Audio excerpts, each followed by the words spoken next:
Well, I think a lot of no-code tools are really targeted to more technical, non-technical people, if you want to say it, right? So there is a lot of people who want to be developers, but they're not actual developers, right? So they think like technical people, and they can really jump on the tool. And I think the learning process is about 2 to 3 months if you want to learn a tool deeply and really take advantage of all that it has to offer. And most non-technical people coming from a wide variety of backgrounds, they don't think like that. They don't think in if then else statements, right? Like developers do.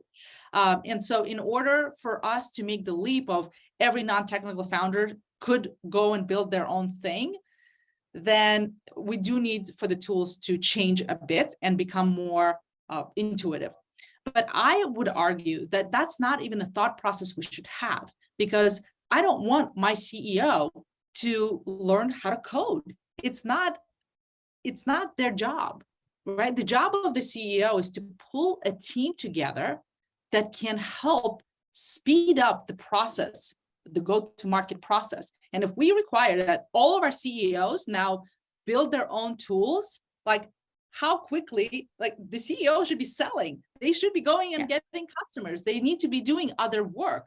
Every person in a startup has their job. And so I always say, learn the process, learn what the tools are and their capabilities, know how to talk, right? That's why my program is called TechSpeak, but I'm never going to teach you how to code, because if you want to learn how to code and you have the time, you're more likely going to be on the technical side and you're going to be a developer. And if you already know how to code and you want to be a CEO, great. Coding will never hurt you.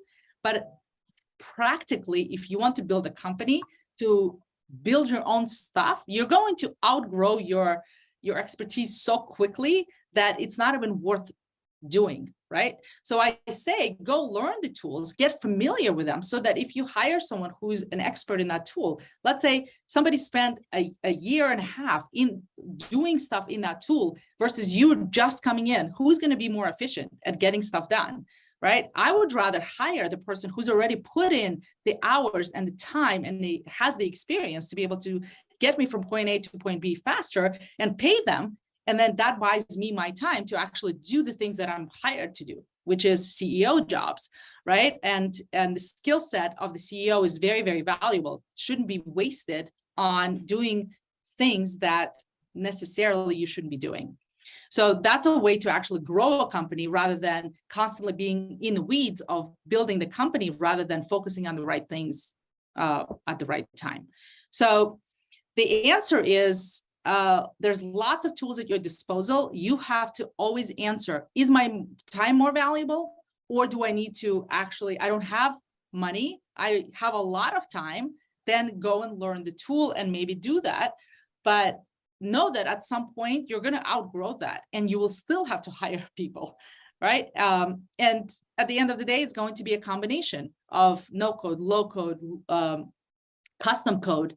And you may know some of the tools, and very quickly will realize that you still need to hire a developer to connect them all, because it's just a totally different skill set. So I want you, as if you're a CEO, I want you to think, how do I work with the people who already have the expertise to help me put together a solution? And when I need to, I could hire more people.